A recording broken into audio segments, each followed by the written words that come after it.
नमस्कार दोस्तों, आप सभी का स्वागत है आपके अपने चैनल उमंग जिंदगी में। प्रस्तुत है मुंशी प्रेमचंद जी की लिखी कहानी ईदगाह। दोस्तों, ईदगाह कहानी एक ऐसे बच्चे की कहानी है जो साल भर ईद का इंतजार करता है और जब उसे मेले के लिए नाम मात्र के पैसे मिलते हैं तो वो खुद पर खर्च ना करके अपनी दादी के लिए चिमटा खरीदता है। दोस्तों, इस कहानी में मुंशी प्रेमचंद जी ने बहुत ही प्यारे तरीके से दादी और पोते के बीच में मार्मिक प्रेम को दर्शाया है। उम्मीद करती हूँ दोस्तों, जब आप ये कहानी पूरी सुनेंगे तो आपको ये भावुक कर देगी। एक निवेदन है दोस्तों, अगर आपको कहानियाँ अच्छी लग रही हैं तो अपने दोस्तों के साथ इसे शेयर जरूर करिए और अगर अभी तक आपने चैनल सब्सक्राइब नहीं किया तो प्लीज़ सब्सक्राइब कर दीजिए। तो चलिए जल्दी से इस प्यारी सी कहानी की शुरुआत करते हैं। रमजान के पूरे 30 रोजों के बाद ईद आई। कितना मनोहर, कितना सुहावना प्रभाव है। वृक्षों पर अजीब हरियाली है, खेतों में कुछ अजीब रौनक है, आसमान पर कुछ अजीब लालिमा है। आज का सूर्य देखो कितना प्यारा, कितना शीतल है, यानी संसार को ईद की बधाई दे रहा है। गांव में कितनी हलचल है। ईदगाह जाने की तैयारियां हो रही हैं। किसी के कुर्ते में बटन नहीं है, पड़ोस के घर से सुई धागा लेने दौड़ा जा रहा है। किसी के जूते कड़े हो गए हैं, उनमें तेल डालने के लिए तेली के घर पर भागा जा रहा। जल्दी जल्दी बैलों को सानी पानी दे, ईदगाह से लौटते लौटते दोपहर हो जाएगी। 3 कोस का पैदल रास्ता, फिर सैकड़ों आदमियों से मिलना भेंटना, दोपहर के पहले लौटना असंभव है। लड़के सबसे ज्यादा प्रसन्न हैं। किसी ने 1 रोजा रखा, वह भी दोपहर तक, किसी ने वह भी नहीं, लेकिन ईदगाह जाने की खुशी उनके हिस्से की चीज है। रोजे बड़े बूढ़ों के लिए होंगे, इनके लिए तो ईद है। रोज ईद का नाम रटते थे, आज वह आ गई। अब जल्दी पड़ी है कि लोग ईदगाह क्यों नहीं चलते। इन्हें गृहस्थी की चिंताओं से क्या प्रयोजन। सेवैयों के लिए दूध और शक्कर में घर में है या नहीं, इनकी बला से, ये तो सेवैयां खाएंगे। वाह, क्या जाने कि अफजान क्यों बहदवास चौधरी कायम अली के घर दौड़े जा रहे हैं। उन्हें क्या खबर है कि चौधरी आंखें बदले लें तो यह सारी ईद मुहर्रम हो जाए। उनकी अपनी जेबों में तो कुबेर का धन भरा हुआ है। बार बार जेब से अपना खजाना निकालकर गिनते हैं और खुश होकर फिर रख लेते हैं। महमूद गिनता है, 1 2 10 12, उसके पास 12 पैसे हैं। मोहसिन के पास 1 2 3 8 9 15 पैसे हैं। इन्हीं अनगिनती पैसों में अनगिनती चीजें लाएंगे, खिलौने, मिठाइयाँ, बिगुल, गेंद और जाने क्या क्या। और सबसे ज्यादा प्रसन्न है हामिद, वह 4-5 साल का गरीब सूरत वाला दुबला पतला लड़का जिसका बाप गत वर्ष हैजे की भेंट हो गया और माँ ना जाने क्यों पीली होती होती एक दिन मर गई। किसी को पता क्या बीमारी है, कहती तो कौन सुनने वाला था। दिल पर जो कुछ बीतती थी वह दिल से ही सहती थी और जब न सहा गया तो संसार से विदा हो गई। अब हामिद अपनी बूढ़ी दादी अमीना की गोद में सोता है और उतना ही प्रसन्न है। उसके अब्बा जान रुपए कमाने गए हैं, बहुत सी थैलियां लेकर आएंगे। अम्मी जान अल्लाह मियाँ के घर से उसके लिए बड़ी बड़ी अच्छी चीजें लाएंगी, इसलिए हामिद प्रसन्न है। आशा तो बड़ी चीज है और फिर बच्चों की आशा, उनकी कल्पना तो राई का पर्वत बना लेती है। हामिद के पाँव में जूते नहीं, सिर पर एक पुरानी धुरानी टोपी है जिसका गोटा काला पड़ गया है, फिर भी वह प्रसन्न है। जब उसके अब्बा जान थैलियां और अम्मी जान नियमाते लेकर आएंगी तो वह दिल से अरमान निकाल लेगा। तब देखेगा मोहसिन, नूरे और सम्मी कहाँ से उतने पैसे निकालेंगे। अभागिन अमीना अपनी कोठरी में बैठी रो रही है। आज ईद का दिन, उसके घर में दाना नहीं है। आज आबिद होता तो क्या इसी तरह ईद होती और आके ईद चली जाती। इस अंधकार और निराशा में वह डूबी जा रही है कि किसने बुलाया था इस निगौड़ी ईद को। इस घर में उसका काम नहीं, लेकिन हामिद, उसे किसी के मरने जीने से क्या मतलब। उसके अंदर प्रकाश है, बाहर आशा। विपत्ति अपना सारा दल बल लेकर आए, हामिद की आनंद भरी चितवन उसका विध्वंस कर देगी। हामिद भीतर जाकर दादी से कहता है, तुम डरना नहीं अम्मा, मैं सबसे पहले आऊंगा, बिल्कुल न डरना। अमीना का दिल कचोट रहा है। गांव के बच्चे अपने अपने बाप के साथ जा रहे हैं। हामिद का बाप अमीना के सिवा और कौन है? उसे कैसे अकेले मेले जाने दे? उस भीड़ भाड़ से बच्चा कहीं खो जाए तो क्या हो? नहीं, अमीना उसे यूं न जाने देगी। नन्ही सी जान, 3 कोस चलेगा कैसे? पैर में छाले पड़ जाएंगे, जूते भी तो नहीं है। वह थोड़ी थोड़ी दूर पर उसे गोद में ले लेती, लेकिन यहाँ सेवैयां कौन पकाएगा? पैसे होते तो लौटते लौटते सब सामग्री जमा करके चटपट बना लेती। यहाँ तो घंटों चीजें जमा करते लगेंगे। मांगी कही तो भरोसा ठहरा। उस दिन फहीमन के कपड़े सिले थे, 8 आने पैसे मिले थे। उस अठन्नी को ईमान की तरह बचाती चली आती थी इसी ईद के लिए। लेकिन कल ग्वालन सिर पर सवार हो गई तो क्या करती? हामिद के लिए कुछ नहीं तो 2 पैसे का दूध तो चाहिए ही। अब तो कुल 2 आने पैसे बच रहे हैं। 3 पैसे हामिद की जेब में, 5 अमीना के बटवे में। यही तो बिसात है और ईद का त्योहार। अल्लाह की बेड़ा पार लगावे। धोबन और नाइन और मेहतरानी और चुड़िहारी सभी तो आएंगी। सभी को सेवैयां चाहिए और थोड़ा। किसी को आंखों नहीं लगता। किस किस से मुंह चुराएगी और मुंह क्यों चुराए? साल भर का त्योहार है। जिंदगी खैरियत से रहे, उनकी तकदीर भी तो उसी के साथ है। बच्चे को खुदा सलामत रखे, ये दिन भी कट जाएंगे। गांव में मेला चला और बच्चों के साथ हामिद भी जा रहा था। कभी सबके सब दौड़कर आगे निकल जाते, फिर किसी पेड़ के नीचे खड़े होकर साथ वालों का इंतजार करते। यह लोग क्यों इतना धीरे धीरे चल रहे हैं? हामिद के पैरों में तो जैसे पर लग गए हैं। वह कभी थक सकता। शहर का दामन आ गया। सड़क के दोनों ओर अमीरों के बगीचे हैं। पक्की दीवार बनी हुई है। पेड़ों में आम और लीचियां लगी हुई हैं। कभी कभी कोई लड़का कंकड़ी उठाकर आम पर निशाना लगाता है। माली अंदर से गाली देता हुआ निकलता है। लड़के वहां से 1 फरलांग पर हैं, खूब हंस रहे हैं। माली को कैसा उल्लू बनाया। बड़ी बड़ी इमारतें आने लगी। यह अदालत है, यह कॉलेज और यह क्लब घर है। इतने बड़े कॉलेज में कितने लड़के पढ़ते होंगे? सब लड़के नहीं जी, बड़े बड़े आदमी। सच, उनकी बड़ी बड़ी मूछें हैं। इतने बड़े हो गए, अभी तक पढ़ने जाते हैं। न जाने कब तक पढ़ेंगे और क्या करेंगे इतना पढ़कर। हामिद के मदरसे में 2-3 बड़े बड़े लड़के हैं, बिल्कुल 3 कौड़ी के। रोज मार खाते हैं, काम से जी चुराने वाले। इस जगह में उस तरह के लोग होंगे और क्या। क्लब घर में जादू होता है, सुना है। यहाँ मुर्दों की खोपड़ियां दौड़ती हैं और बड़े बड़े तमाशे होते हैं, पर किसी को अंदर नहीं जाने देते। और वहां शाम को साहब लोग खेलते हैं। बड़े बड़े आदमी खेलते हैं, मूछो दाढ़ी वाले, और मेमे भी खेलती हैं। सच, हमारी अम्मा को यह दे दो, क्या नाम है, बैट, तो उसे पकड़ ही ना सके, घुमाते ही लुढ़क जाए। महमूद ने कहा, हमारी अम्मा जान का तो हाथ कांपने लगे, अल्लाह कसम। मोहसिन बोला, चलो, मानो आटा पीस डालती है। जरा सा बैट पकड़ लेंगी तो हाथ कांपने लगेंगे। सैकड़ों घड़े पानी रोज निकालती हैं।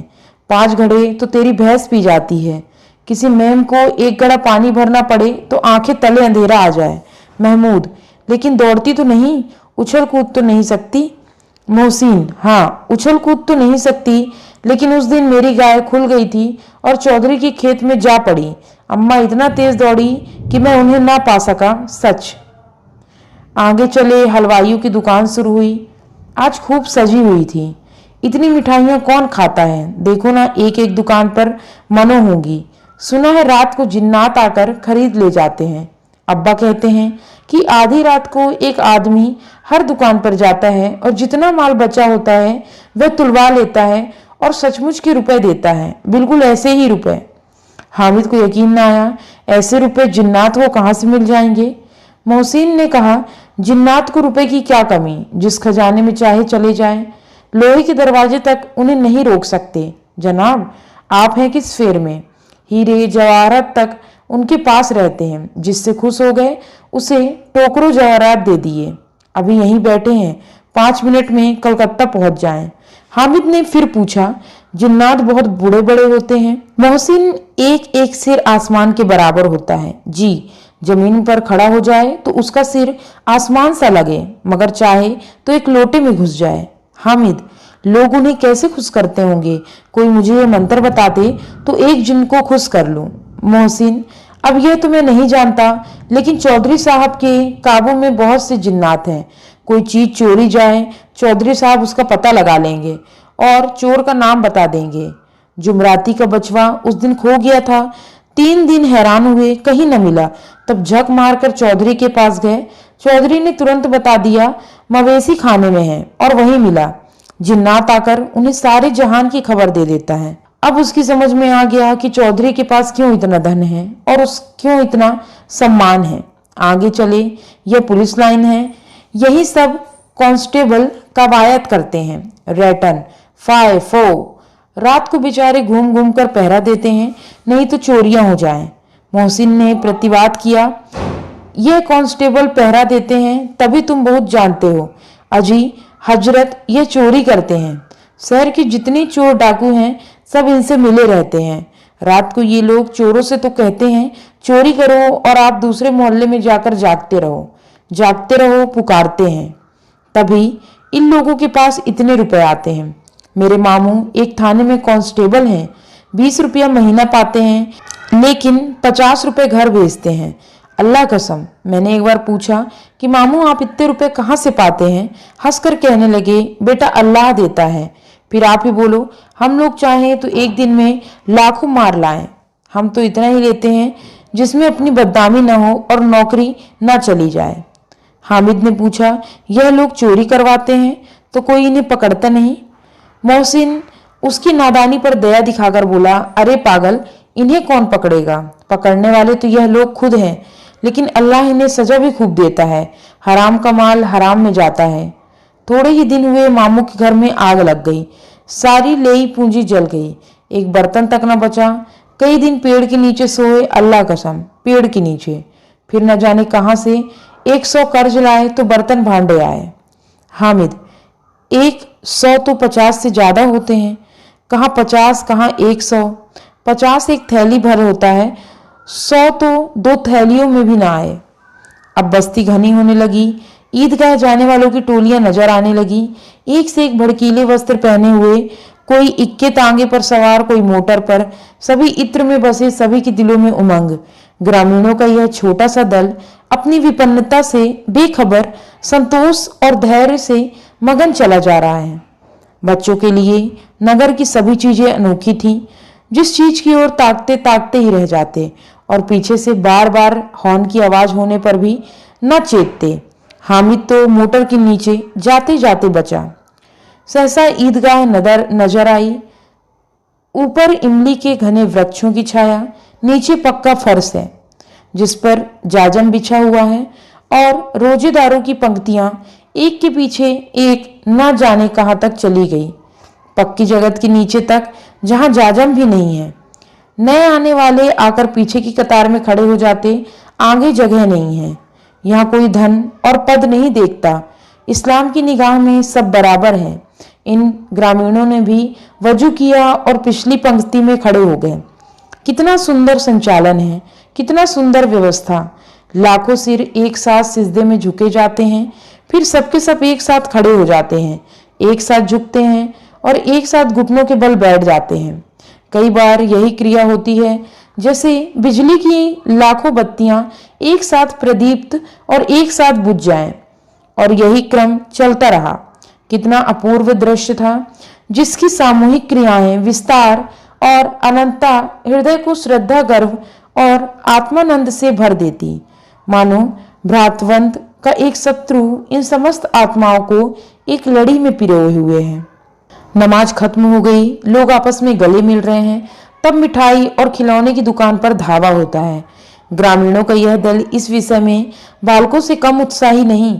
यह देखो, हिंडोला है, 1 पैसा देकर चढ़ जाओ।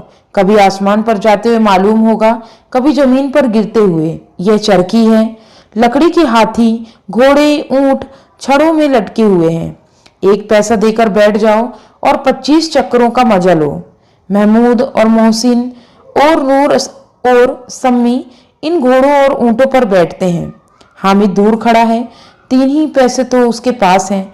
अपने कोष का 1/3 जरा सा चक्कर खाने के लिए नहीं दे सकता। सब चरखियों से उतरते हैं, अब खिलौने लेंगे। इधर दुकानों की कतार लगी हुई है, तरह तरह के खिलौने हैं। सिपाही और गुजरिया, राजा और वकील, भिस्ती और धोबिन और साधु, वाह कितने सुंदर खिलौने हैं। अब बोला ही चाहते हैं। महमूद सिपाही लेता है, खाकी वर्दी और लाल पगड़ी वाला, कंधे पर बंदूक रखे हुए, मालूम होता है अभी कवायद किए चला आ रहा है। मोहसिन को भिस्ती पसंद आया, कमर झुकी हुई है, ऊपर मशक रखे हुए हैं, मशक का मुंह हाथ से पकड़े हुए हैं, कितना प्रसन्न है, शायद कोई गीत गा रहा है, बस मशक से पानी उड़ेलना ही चाहता है। नूरे को वकील से प्रेम है, कैसी विद्यमता है उसके मुख पर, काला चोगा, नीचे सफेद अचकन, अचकन के सामने की जेब में घड़ी, सुनहरी जंजीर, एक हाथ में कानून का पोथा लिए हुए, मालूम होता है अभी किसी अदालत से जिरह या बहस किए चले जा रहा है। यह सब 2-2 पैसे के खिलौने हैं। हामिद के पास कुल 3 पैसे हैं। इतने महंगे खिलौने वह कैसे ले? खिलौना कहीं हाथ से छूट पड़े तो चूर चूर हो जाएगा, जरा पानी पड़े तो सारा रंग घुल जाए। ऐसे खिलौने लेकर वह क्या करेगा, किस काम के? मोहसिन कहता है मेरा भिस्ती रोज पानी दे जाएगा सांझ सवेरे, महमूद और मेरा सिपाही घर का पहरा देगा, कोई चोर आएगा तो फौरन बंदूक से मार फेंकेगा। नूरे और मेरा वकील खूब मुकदमा लड़ेगा, सम्मी और मेरी धोबिन रोज कपड़े धोएगी। हामिद खिलौनों की निंदा करता है, मिट्टी के ही तो हैं, गिरे तो चकनाचूर हो जाएं, लेकिन ललचाई हुई आंखों से खिलौनों को देख रहा है और चाहता है कि जरा देर के लिए उन्हें हाथ में ले सकता। उसके हाथ अनायास ही लपकते हैं, लेकिन लड़के इतने त्यागी नहीं होते, विशेषकर जब अभी नया शौक है। हामिद ललचता रह जाता है। खिलौने के बाद मिठाइयाँ आती हैं। किसी ने रेवड़ियाँ ली, किसी को गुलाब जामुन, किसी ने सोहन हलवा, मजे से खा रहे हैं। हामिद बिरादरी से पृथक है। अब आगे के पास 3 पैसे हैं, क्यों नहीं कुछ लेकर खाता? ललचाई आंखों से सबकी ओर देखता है। मोहसिन कहता है हामिद रेवड़ी ले जा, कितनी खुशबूदार है। हामिद को संदेह हुआ ये केवल क्रूर विनोद है। मोहसिन इतना उदार नहीं, लेकिन यह जानकर भी वह उसके पास जाता है। मोहसिन दोनों से एक रबड़ी निकालकर हामिद की ओर बढ़ाता है। हामिद हाथ फैलाता है। मोहसिन रेवड़ी अपने मुंह में रख लेता है। महमूद, नूरे और सम्मी खूब ताली बजाते हैं। हामिद खिसिया जाता है। मोहसिन अच्छा अब की जरूर देंगे हामिद, अल्लाह कसम ले जाओ। हामिद रखे रहो, क्या मेरे पास पैसे नहीं? सम्मी 3 ही पैसे तो हैं, 3 पैसे में क्या क्या लोगे? महमूद हमसे गुलाब जामुन ले जाओ। हामिद मोहमीन बदमाश है। हामिद मिठाई कौन बड़ी नेमत है, किताब में इसकी कितनी बुराइयां लिखी हैं। मोहसिन लेकिन दिल में कह रहे होंगे कि मिल जाए तो खा लें, अपने पैसे क्यों नहीं निकालते? महमूद हम समझते हैं इसकी चालाकी, जब हमारे सारे पैसे खर्च हो जाएंगे तो हमें ललचा ललचा कर खाएगा। मिठाइयों के बाद कुछ दुकान लोहे की चीजों के लिए, कुछ गिलट और कुछ नकली गहनों की। लड़कों के लिए यहाँ कोई आकर्षण न था, वे सब आगे बढ़ जाते हैं। हामिद लोहे की दुकान पर रुक जाता है। कई चिमटे रखे हुए हैं। उसे ख्याल आया दादी के पास चिमटा नहीं है। तवे से रोटियां उतारती है तो हाथ जल जाता है। अगर वह चिमटा लेकर दादी को दे दे तो वह कितना प्रसन्न होगी, फिर उनकी उंगलियां कभी न जलेंगी। घर में एक काम की चीज हो जाएगी। खिलौना से क्या फायदा, व्यर्थ में पैसे खराब होंगे। जरा देर ही तो हुई, खुशी होती है, फिर तो खिलौने को कोई आंख उठाकर नहीं देखता। यह तो घर पहुंचते पहुंचते टूट फूट बराबर हो जाएंगे। या छोटे बच्चे जो मेले में नहीं आए हैं जिद करके ले लेंगे और तोड़ डालेंगे। चिमटा कितने काम की चीज है। रोटियां तवे से उतार लो, चूल्हे में सेक लो। कोई आग मांगने आए तो चटपट चूल्हे से आग निकालकर उसे दे दो।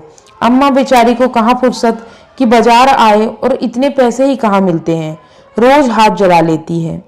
हामिद के साथी आगे बढ़ गए। सबील पर सब के सब शरबत पी रहे हैं। देखो सब कितने लालची हैं। इतनी मिठाइयाँ ली, मुझे किसी ने एक भी ना दी। उस पर कहते हैं मेरे साथ खेलो, मेरा यह काम करो। अब अगर किसी ने कोई काम करने को कहा तो पूछूंगा खाए मिठाइयाँ, आप मुंह सड़ेगा, फोड़े फुंसियाँ निकलेंगी, आप ही जवान चटोरी हो जाएगी। तब घर से पैसे चुराएंगे और मार खाएंगे। किताब में झूठी बातें थोड़ी ही लिखी हैं। मेरी जवान क्यों खराब होगी? अम्मा चिमटा देखते ही दौड़कर मेरे हाथ से ले लेंगी और कहेंगी मेरा बच्चा अम्मा के लिए चिमटा लाया। कितना अच्छा लड़का है। इन लोगों के खिलौने पर कौन इन्हें दुआएं देगा। बड़ों की दुआएं सीधे अल्लाह के दरबार में पहुंचती हैं और तुरंत सुनी जाती हैं। मेरे पास पैसे नहीं हैं, तभी तो मोहसिन और महमूद यूं मिजाज दिखाते हैं। मैं भी इनसे मिजाज दिखाऊंगा। खेले खिलौने और खाए मिठाई। मैं नहीं खेलता खिलौने, किसी का मिजाज क्यों सहूं। मैं गरीब से ही, किसी से कुछ मांगता तो नहीं।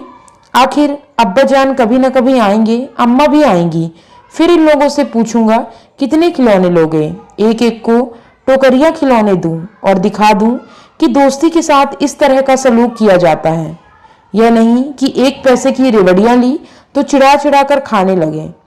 सबके सब खूब हंसेंगे कि हामिद ने चिमटा लिया। हंसे। मेरी बला से उसने दुकानदार से पूछा, यह चिमटा कितने का है। दुकानदार ने उसकी ओर देखा और कोई आदमी साथ न देखकर कहा, तुम्हारे काम का नहीं है जी। बिकाऊ है कि नहीं। बिकाऊ क्यों नहीं है और यहाँ क्यों लाद लाए, तो बताते क्यों नहीं कि पैसे का 6 पैसे लगेंगे। हामिद का दिल बैठ गया। ठीक ठीक 5 पैसे लगेंगे। लेना हो तो लो, नहीं चलते बनो। हामिद ने कलेजा मजबूत करके कहा, 3 पैसे लोगे। यह कहता हुआ वह आगे बढ़ गया कि दुकानदार की घुड़कियां न सुने। लेकिन दुकानदार ने घुड़कियां नहीं दी, बुलाकर चिमटा दे दिया। हामिद ने उसे इस तरह कंधे पर रखा मानो बंदूक है और शान से करता हुआ संगियों के पास आया। जरा सुने सबके सब क्या क्या आलोचनाएं करते हैं। मोहसिन ने हंसकर कहा, यह चिमटा क्यों लाया पगले, इसे क्या करेगा। हामिद ने चिमटे को जमीन पर पटक कर कहा, जरा अपना भिस्ती जमीन पर गिरा दो, सारी पसलियां चूर चूर हो जाएंगी बच्चों।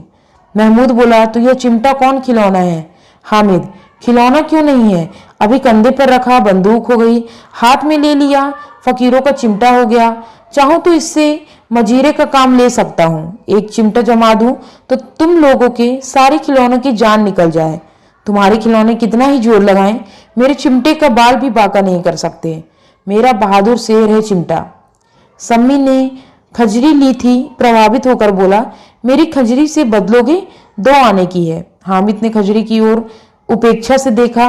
मेरा चिमटा चाहे तो तुम्हारी खंजरी का पेट फाड़ डाले। बस एक चमड़े की झिल्ली लगा दी, ढप ढप बजने लगी। जरा सा पानी लग जाए तो खत्म हो जाए। मेरा बहादुर चिमटा आग में, पानी में, आंधी में, तूफान में बराबर डटा खड़ा रहेगा। चिमटे ने सभी को मोहित कर लिया। अब पैसे किसके पास धरे हैं। फिर मेले से दूर निकल आए। 9 कब के बज गए। धूप तेज हो रही, घर पहुंचने की जल्दी हो रही। बाप से जिद भी करे तो चिमटा नहीं मिल सकता। हामिद है बड़ा चालाक, इसलिए बदमाश ने अपने पैसे बचा रखे थे। अब बालकों के 2 दल हो गए। मोहसिन, महाउद, सम्मी और नूरे एक तरफ, हामिद अकेला दूसरी तरफ। शास्त्रार्थ हो रहा। सम्मी तो विधर्मी हो गया, दूसरे पक्ष में जा मिला। लेकिन मोहसिन, महमूद और नूरे भी हामिद से 1-1, 2-2 साल बड़े होने पर भी हामिद के आघातों से आतंकित हो उठे। उसके पास न्याय का बल है और नीति की शक्ति। एक ओर मिट्टी है, दूसरी ओर लोहा, जो इस वक्त अपने को फौलाद कह रहा है। वह अजय है, घातक है। अगर कोई शेर आ जाए तो मियाँ भिस्ती से छक्के छूट जाएं। मियाँ सिपाही मिट्टी की बंदूक छोड़कर भागे, वकील साहब की नानी मर जाए, चोंगे में मुंह छिपाकर जमीन पर लेट जाएं।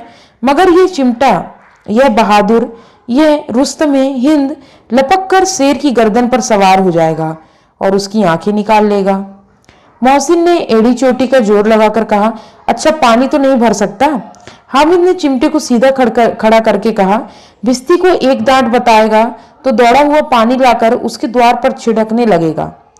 मोहसिन परास्त हो गया, पर महमूद ने कुमुक पहुंचाई। अगर बच्चा पकड़ जाए तो अदालत में बंधे बंधे फिरेगा, तब तो वकील साहब के पैरों पड़ोगे। हामिद इस प्रबल तर्क का जवाब न दे सका।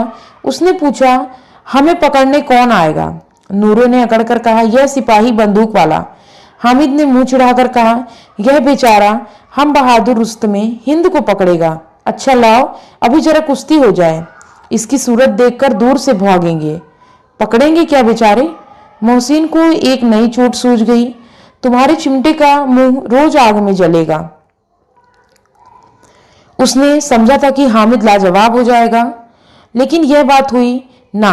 हामिद ने तुरंत जवाब दिया, आग में बहादुर ही कूदते हैं जनाब। तुम्हारे ये वकील, सिपाही और भिस्ती लौंडियों की तरह घर में घुसे जाएंगे। आग में कूदना वह काम है जो यह रुस्तमे हिंद ही कर सकता है। महमूद ने एक जोर लगाया। वकील साहब कुर्सी मेज पर बैठेंगे, तुम्हारा चिमटा तो बावर्ची खाने में जमीन पर पड़ा रहेगा। इस तर्क ने सम्मी और नूरे को भी सजीव कर दिया। कितने ठिकाने की बात कही है पट्टे ने। चिमटा बावर्ची खाने में पड़ा रहने के सिवा और क्या कर सकता है। हामिद को कोई फड़कता हुआ जवाब ना सूझा तो उसने धांधली शुरू की। मेरा चिमटा बावर्ची खाने में नहीं रहेगा।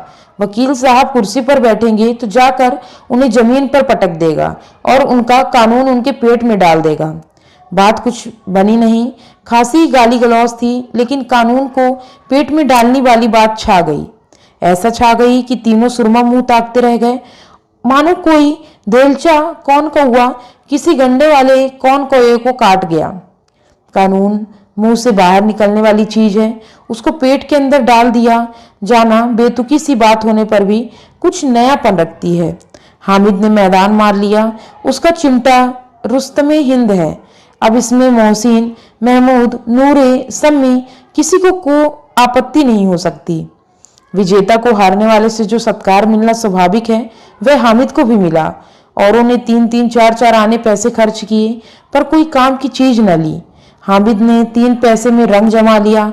सच ही तो है, खिलौने का क्या भरोसा, टूट फूट जाएंगे। हामिद का चिमटा तो बना रहेगा बरसों। संधि की शर्तें तय हुई। मोहसिन ने कहा, जरा अपना चिमटा दो, हम भी देखें। तुम हमारा भिस्ती लेकर देखो। महमूद और नूरे ने भी अपने अपने खिलौने पेश किए। हामिद को इन शर्तों को मानने में कोई आपत्ति न थी। चिमटा बारी बारी से सबके हाथ में गया और उनके खिलौने बारी बारी से हामिद के हाथ आए। कितने खूबसूरत खिलौने हैं। हामिद ने हारने वालों के आंसू पोंछे। मैं तुम्हें चिढ़ा रहा था, सच। यह चिमटा भला इन खिलौनों की क्या बराबरी करेगा, मालूम होता है। अब बोले अब। लेकिन मोहसिन की पार्टी को इस दिलासे से संतोष नहीं होता। चिमटे का सिक्का खूब बैठ गया। चिपका हुआ टिकट अब पानी से नहीं छूट रहा। मोहसिन, लेकिन इन खिलौनों के लिए कोई हमें दुआ तो न देगा। महमूद, दुआ को लिए फिरते हो, उल्टे मार न पड़े। अम्मा जरूर कहेंगी कि मेले से यह मिट्टी के खिलौने मिले। हामिद को स्वीकार करना पड़ा कि खिलौने को देखकर किसी की माँ इतनी खुश न होगी जितनी दादी चिमटे को देखकर होगी। 3 पैसे ही तो उसे सब कुछ करना था और उन पैसों के इस उपयोग पर पछतावे की बिल्कुल जरूरत न थी। फिर अब तो चिमटा रुस्तमे हिंद है और सभी खिलौनों का बादशाह है। रास्ते में महमूद को भूख लगी। उसके बाप ने केले खाने को दिए। महमूद ने केवल हामिद को साजी बनाया। उसके अन्य मित्र मुंह ताकते रह गए। यह उस चिमटे का प्रसाद था। 11 बजे गांव में हलचल मच गई। मेले वाले आ गए। मोहसिन की छोटी बहन ने दौड़कर भिस्ती उसके हाथ से छीन लिया और मारे खुशी के जा उछली तो मियाँ भिस्ती नीचे आ रहे और सुरलोक सिधारे। इस पर भाई बहन में मारपीट हुई। दोनों खूब रोए। उनकी अम्मा यह सोच सुनकर बिगड़ी और दोनों को ऊपर से 2-2 चाटे और लगाए। मियाँ नूरे के वकील का अंत उनके प्रतिष्ठानुकूल इससे ज्यादा गौरवमय हुआ। वकील जमीन पर या ताक पर तो नहीं बैठ सका, उसकी मर्यादा का विचार तो करना ही होगा। दीवार में खुटिया गाड़ी गई, उन पर लकड़ी का एक पटरा रखा गया, पटरे पर कागज का कालीन बिछाया गया। वकील साहब राजा भोज की भांति सिंहासन पर विराजे। नूरे ने उन्हें पंखा झलना शुरू किया। अदालतों में खस की ठिट्टियां और बिजली के पंखे रहते हैं, क्या यहाँ मामूली पंखा भी ना हो? कानून की गर्मी दिमाग पर चढ़ जाएगी कि नहीं? बॉस का पंखा आया और नूरे हवा करने लगा। मालूम नहीं पंखे की हवा से या पंखे की चोट से वकील साहब स्वर्ग लोक से मृत्यु लोक में आ रहे हैं और उनका माटी का चोला माटी में मिल गया। फिर बड़े जोर शोर से मातम हुआ और वकील साहब की अस्थि धूरे पर डाल दी गई। अब रहा महमूद का सिपाही। उसे चटपट गांव का पहरा देने का चार्ज मिल गया। लेकिन पुलिस का सिपाही कोई साधारण व्यक्ति तो नहीं जो अपने पैरों चले। वह पालकी पर चलेगा। एक टोकरी आई, उसमें कुछ लाल रंग के फटे पुराने चिथड़े बिछाए गए जिसमें सिपाही साहब आराम से लेटे। नूरे ने यह टोकरी उठाई और अपने द्वार का चक्कर लगाने लगे। उनके दोनों छोटे भाई सिपाही की तरफ छोने वाले जागते रहो पुकारते चले, मगर रात तो अंधेरी ही होनी चाहिए। महमूद को ठोकर लग जाती है। टोकरी उसके हाथ से छूटकर गिर पड़ती है और मियाँ सिपाही अपनी बंदूक के लिए जमीन पर आ जाते हैं और उनकी एक टांग में विकार आ जाता है। महमूद को आज ज्ञात हुआ कि वह अच्छा डॉक्टर है। उसको ऐसा मरहम मिल गया जिससे वह टूटी टांग को आनन फानन जोड़ सकता है। केवल गूलर का दूध चाहिए। गूलर का दूध आता है, टांग जवाब दे देती है। शल्य क्रिया असफल हुई तब उसकी दूसरी टांग भी तोड़ दी जाती है। अब कम से कम एक जगह आराम से बैठ तो सकता है। एक टांग से तो न चल सकता न बैठ सकता। अब वह सिपाही सन्यासी हो गया। अपनी जगह पर बैठा बैठा पहरा देता है। कभी कभी देवता भी बन जाता है। उसके सिर का झालरदार साफा खुरस दिया गया। अब उसका जितना रूपांतर चाहो कर सकते हो। कभी कभी तो उसके बाट का काम भी लिया जाता है। अब मियाँ हामिद का हाल सुनिए। अमीना उसकी आवाज सुनते ही दौड़ी और उसे गोद में उठाकर प्यार करने लगी। सहसा उसके हाथ में चिमटा देखकर वह चौंकी। ये चिमटा कहाँ था? मैंने मोल लिया है। क्या पैसे में? 3 पैसे दिए। अमीना ने छाती पीट ली। यह कैसा बेसमझ लड़का है कि दोपहर हुआ, कुछ खाया न पिया, लाया क्या चिमटा? सारे मेले में तुझे और कोई चीज न मिली जो यह लोहे का चिमटा उठा लाया? हामिद ने अपराधी भाव से कहा, तुम्हारी उंगलियां तवे से जल जाती थी इसलिए इसे लिया। बुढ़िया का क्रोध तुरंत स्नेह में बदल गया और स्नेह भी वह नहीं जो प्रलग्न हो और अपनी सारी कसक शब्दों में बिखेर देता। यह मूक स्नेह था, खूब ठोस, रस और स्वाद से भरा हुआ। बच्चे में कितना त्याग, कितना सद्भाव और कितना विवेक है। दूसरों को खिलौने लेते और मिठाइयां खाते देखकर इसका मन कितना ललचाया होगा। इतना जब्त इससे कैसे हुआ? वहां भी इसे अपनी बुढ़िया दादी की याद बनी रही। अमीना का मन गदगद हो गया। और अब एक बड़ी विचित्र बात हुई, हामिद के इस चिमटे से भी विचित्र। बच्चे हामिद ने बूढ़े हामिद का पार्ट खेला था। बुढ़िया अमीना बालिका अमीना बन गई। वह रोने लगी। दामन फैलाकर हामिद को दुआएं देती जाती थी और आंसू की बड़ी बड़ी बूंदें गिराती जाती। हामिद इसका रहस्य क्या समझता? उम्मीद करती हूँ दोस्तों ये बहुत ही प्यारी सी कहानी आपको बेहद पसंद आई होगी। मिलती हूँ अगली कहानी में। तब तक के लिए जय हिंद, वंदे मातरम।